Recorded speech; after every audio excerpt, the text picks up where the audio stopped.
These are your evening headlines for September 4th, 2025, right here on BYU-Idaho Radio. Thanks for joining me today. I'm Austin Pace.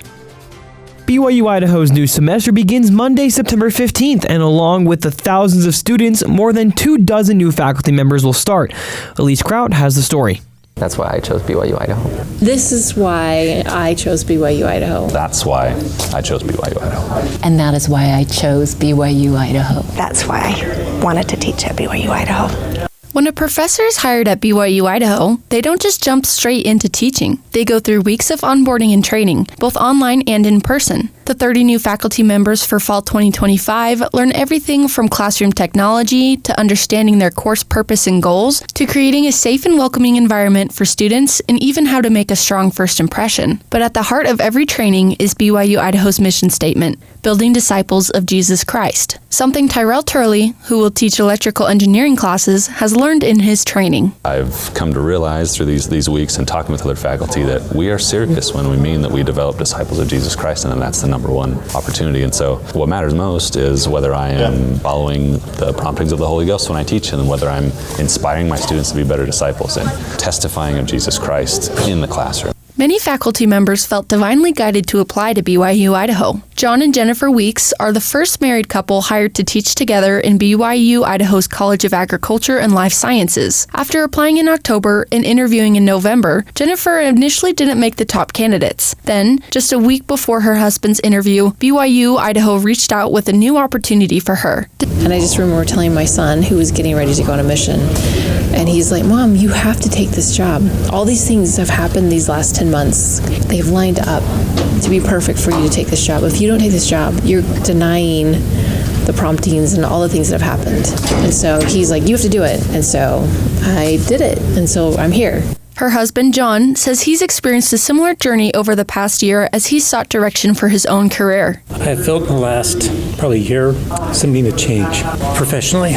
My work was good and I liked it, but it just wasn't that love anymore. And so the process has definitely, and seeing God's hand in everything, definitely changed my perspective on definitely moving in this direction. I'm coming here to BYU-Idaho. A confidence they'll take into the classroom beginning September 15th. And so this is why we chose BYU-Idaho. For BYU-Idaho Radio, I'm Elise Kraut.